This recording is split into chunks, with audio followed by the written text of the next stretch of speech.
Hi friends, எல்லாருக்கும் வணக்கம். Welcome back to the channel. இன்றைக்கி நான் வந்து 10th சயின்ஸ் தான் படிக்க ஆரம்பிச்சிட்டேன். ஃபஸ்ட்டு லெசன் படிக்க ஆரம்பித்தோன்னே உண்மையாகவே 6th 7th படிக்கிறப்பலாம் ரொம்ப ஈஸியாக தான் இருக்குது, டயர்ட் ஆகிறதில்ல. ஆனால் 10th புக் நம்ம எடுக்கும்போது ரொம்ப கஷ்டமாக தான் இருக்குது. அதில் இருக்க வார்த்தைகள் புரிஞ்சுக்கிறதுக்கும் கொஞ்சம் லேட் ஆகும். ஸோ நீங்கள் புக்கு 10th புக்கு நீங்கள் ஸ்டார்ட் பண்ணுறீங்க அப்படின்னா, ஃபஸ்ட்டு எடுத்தோன்னே இன்றைக்கி ஒரு லெசன் முடிக்கிறோம் அப்படின்னு சொல்லிட்டு ப்ரிப்பேர் ஆகிட்டு உட்காராதீங்க. ஜஸ்ட் ஒரு 5 நிமிஷம் மட்டும் படிக்கலாம்.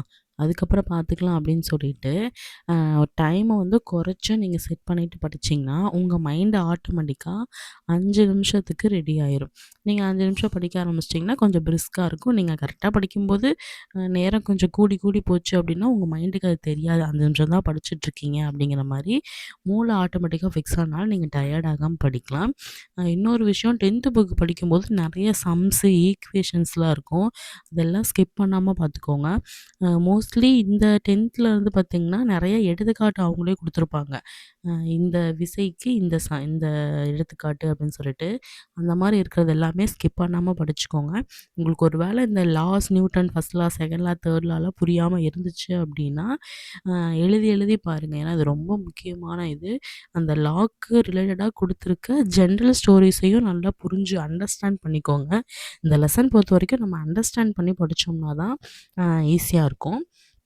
அடுத்தது வந்து நீங்க எப்பவுமே படிக்கிறப்ப மைண்ட ஃப்ரெஷ்ஷா வச்சுட்டு படிங்க. ஏதாவது டிஸ்டர்பன்ஸா இருக்கு, டயர்டா இருக்கு அப்படின்னா, ஜஸ்ட் ஒரு வாக்கிங் போங்க ஃபர்ஸ்ட்டு. இல்ல ஏதாவது ஒரு விஷயத்த மைண்ட டைவர்ட் பண்ணி நீங்க அத பண்ணி முடிச்சுட்டு, அதுக்கப்புறம் வந்து நீங்க படிக்க ஆரம்பிங்க. கொஞ்சம் மைண்டு ரிலாக்ஸா இருக்கும், ஃப்ரெஷ்ஷா இருக்கும். நெறைய தண்ணி குடிங்க. தண்ணி குடிச்சிட்டே படிங்க.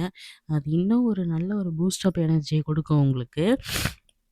அடுத்ததா வந்து உங்களுக்கு ஏதாவது ரொம்ப கஷ்டமா இருக்கு, புரியல அப்படின்னா, ஒரு ஃப்ளோ சார்ட் மாரி போடுங்க. ஒவ்வொரு வார்த்தைக்கும் ஒரு ஃப்ளோ சார்ட் கிரியேட் பண்ணி நீங்க படிச்சீங்க அப்படின்னா, உங்களுக்கு அது இன்னும் ஈஸியா இருக்கும். நோட்ஸ் எடுக்கவும் ஈஸியா இருக்கும். இந்த டிப்ஸ நான் ஃபாலோ பண்ணேன். உங்களுக்கு புடிச்சதுன்னா நீங்களும் ஃபாலோ பண்ணுங்க.